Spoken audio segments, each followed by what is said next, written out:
Почитувани граѓани, денеска се одбележуваат една година од 24 декември 2012 година, црниот понеделник.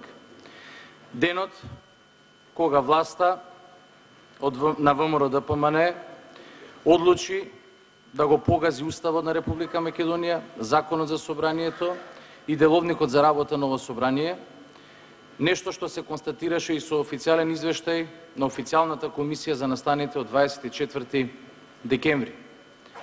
Со тој извештај и официјално се констатира дека само заради криминално трошење на парите и обезбедување на заеми од странство, власта одлучи да го погази Уставот и како во никоја друга европска и светска држава, со полициска интервенција да ги исфрли пратениците од опозицијата, нас, но и медиумите во Република Македонија. Власта пред една година со полиција избрка легални и легитимни представници на 400.000 граѓани на Република Македонија. 24 декември 2012 година не може и не смее да биде заборавен. Тој ќе остане како датум врежан во македонската историја, во македонското минато, сегашност, но иднина. За жал, една година потоа, никој не понесе политичка одговорност. Ниту нарачателот Никола Груевски, ниту извршителот Трајко Велјановски и компанијата околу него.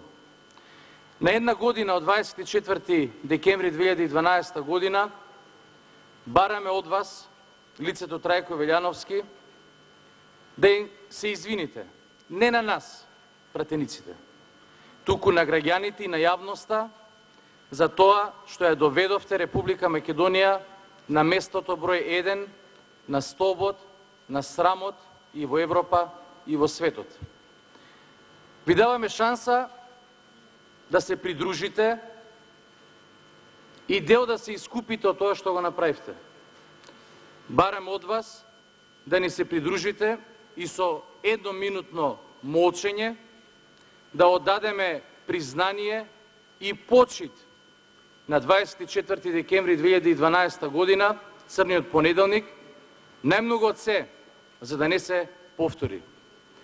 Бараме од вас да свртиме грб на режимот, а да ја погледнеме и да се избориме за слободата во Република Македонија. Ги повикувам колегите и колешки пратеници да ни се придружат во едноминутното молчење по повод 24 декември 2012 година. Благодарам. Господја Вонева Силвана има процедурално. Повелете. Благодарам, почитувам председателе. Токму така, почитувани колеги, треба едноминутно молчење за срамот кој што беше нанесен на македонската парламентарна демократија, срамот кој што го направивте вие, почитувани колеги, малтретирајќи ги колегите од парламентарното мнозинство, не дозволувајќи спротивно на Уставот да влеземе на нашите работни места, не дозволувајќи на председателката на Законодавно-правната комисија да отпочне со работа, тргајќи